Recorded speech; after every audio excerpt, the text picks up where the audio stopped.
Welcome back, everyone.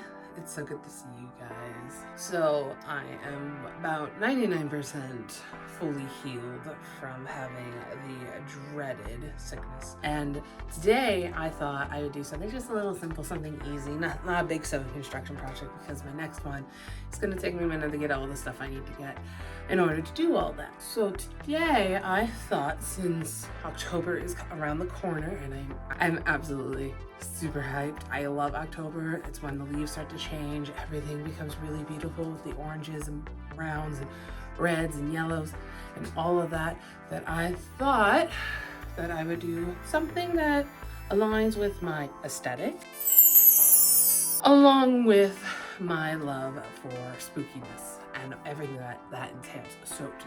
So the other day I purchased this lovely coffin trinket box, which is a little dirty because I have to clean it and I've been touching it, so there's a lot of fingerprints on it. But I decided, when I saw this, I'm like, I love it. I love the trinket boxness of it. I love putting trinkets and things, which I feel like it wasn't up to my aesthetics, and we all know what my aesthetic is. So I thought that I would try and do DIY stained glass with this, something I never thought I would do. I saw it like on Instagram and things like that, and I was like, this seems interesting. I'm gonna try it. And let's hope that it doesn't become a full-on disaster. I think I have everything that I need for it. The only thing I don't have ready is the actual design of this.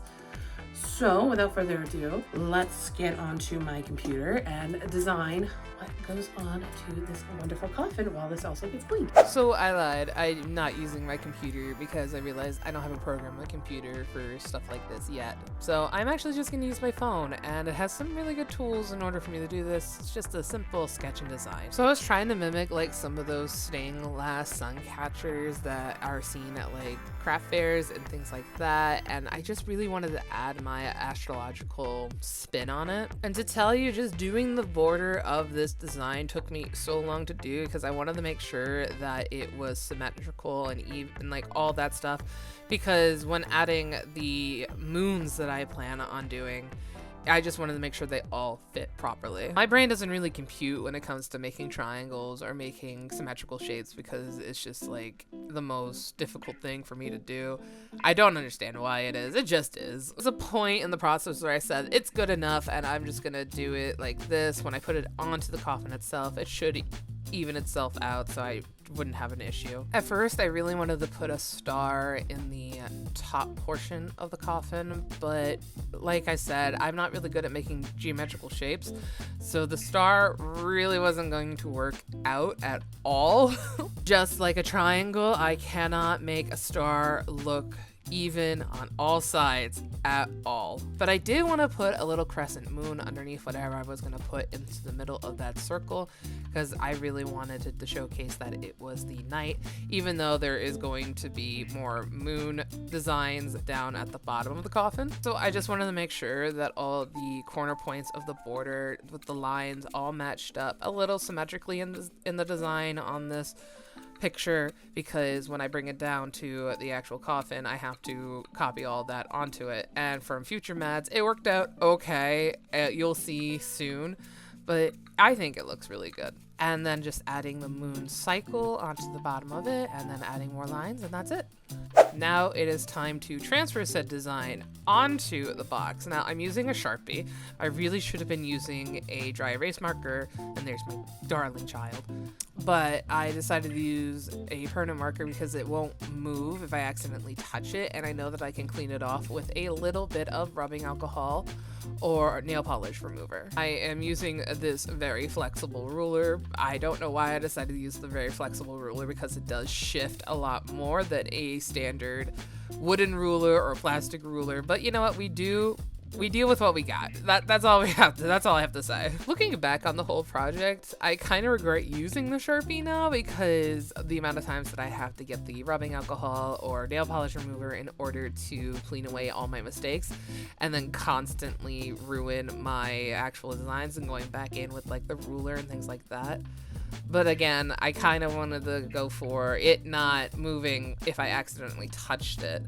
So yeah, that was the whole process. And of course, you just saw me use the cap of the acetone bottle in order to make a perfect circle, because again, can't make shapes. And it's because of that moment that I decided not to do the star, but to actually do a little bat instead.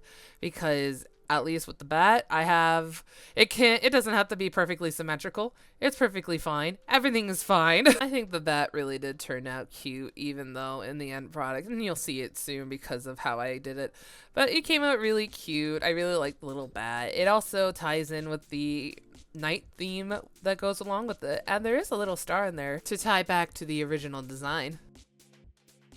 Now it is time to do the archway and the moons. I'm going to use the same thing that I used the cat for at the top of it, and that's how I'm going to design my moons. My archway is kind of just freehanding to certain points that I mark with the ruler. And again, I will be cleaning off the design once it's done. I forgot to mention that this is on the back or the bottom of the coffin, so it's not like peeking through on the top of the coffin. And I will say I should have done it on the inside of the top of the coffin. That way I would have had an easier time putting in the glue, which you will see soon. Now with the moons in and the extra lines also put in, it is time to move on to make some lines with the glue. Now I apologize, I lost the first part of the clip. I don't know what happened. It got deleted off my phone or something. But to say that this was the longest portion of the project is an understatement, because one, I can't make a straight line with this glue to save my life.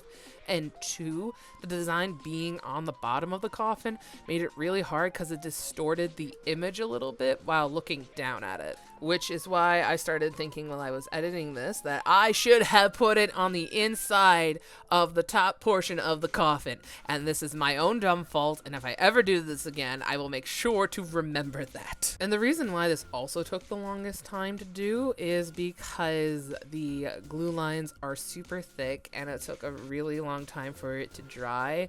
And I couldn't move on to the next portion of glue lines until this part was dry. And the same thing went on for the sides.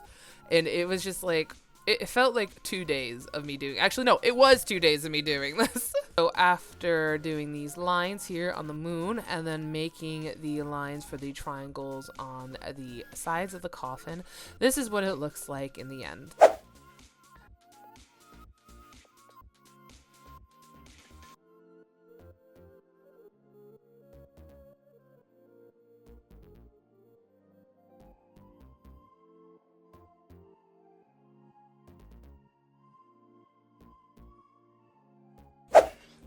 Okay, so today is day 2. Oh my god, there's so much I have to do.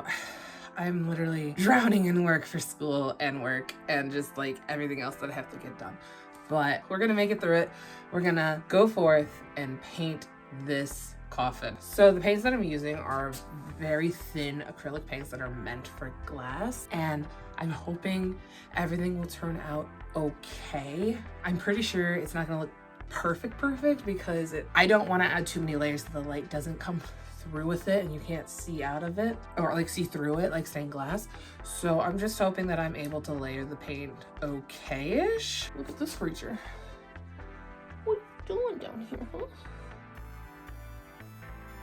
Look at you. What do you do? Okay.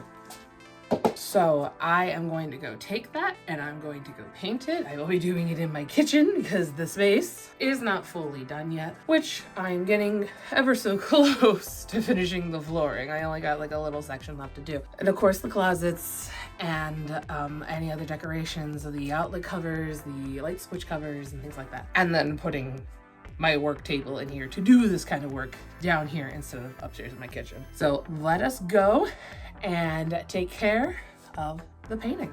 So I did a little test run on the moons and the backdrop of the bat, and I realized it took me maybe a couple coats to make it look okay. So here we go, putting in the black. And I'm going to let you guys know I kept getting distracted during this process. So distracted that I forgot to film the majority of it. But here is the colorways that I decided to use. I used black, I used white, I used dark blue, light blues, and obviously you can see right there, red. I wanted to add just a little bit of more of a warm color to this cool color palette that I decided to do, just to give it a little bit more dimension and depth.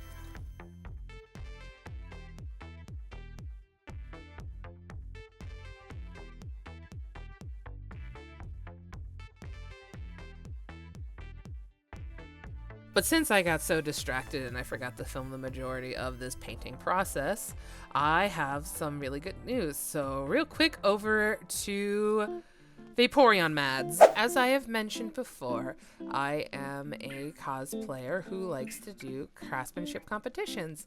And at the beginning of September, I entered the Colossalcon East craftsmanship competition. And I have mentioned before the reason why I do these competitions is for critiques, but something really amazing happened. I won. Now I need to say this, I did not win in my division. I didn't place in my division. This award is something that I will now hold dearly to my heart because it is something that made me super happy to just achieve. I won the Best Patterning Award at Colossalcon East for my Agatha Harkness from Agatha All Along. Now, I already did a video on the construction of this cosplay, and there have been some major changes that I made to it since that video has come out, so I'm starting to think that maybe I should do a video on the whole process of just redoing everything and just like just the excitement that I actually have over just having this achievement given to me. Cause when I was in the judging room at CCE, one of the judges looked me point blank in the eyes and asked me, "Did you make this shirt?" And I said, "Yes, I made this shirt." And then he goes, "I thought you had bought it." And I don't know if I'm speaking for all cosplayers, but I'm speaking for myself when I say this, is that when he said that particular statement, my heart just exploded in just pure joy. And I'm just like, oh my goodness, you really thought that I bought this shirt? I'm just like, my skills have gotten that good to the point where I can have this piece of clothing or costume and just have somebody look at it and think that I just bought it and that's it. That's just a testament to my own skills, and I'm just like, my brain was blown when he said that, and I'm just like, oh my goodness, I can't believe this. So now I'm just going to put this award into a spot of honor now on my wonderfully new painted dresser set and shelving. I will be moving the other award onto the wall next to the other ones. That all said and done, it is time to return back to the painting process.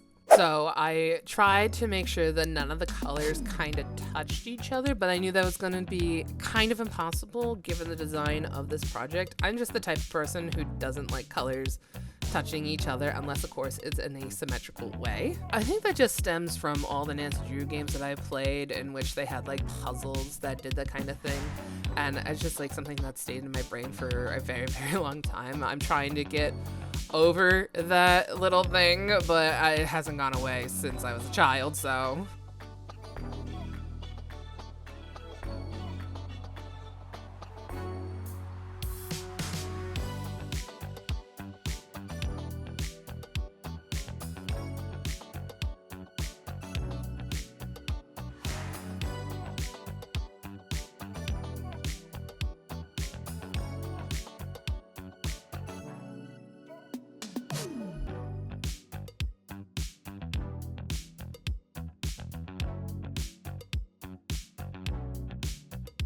After getting all of the paint on, it is now time for the reveal.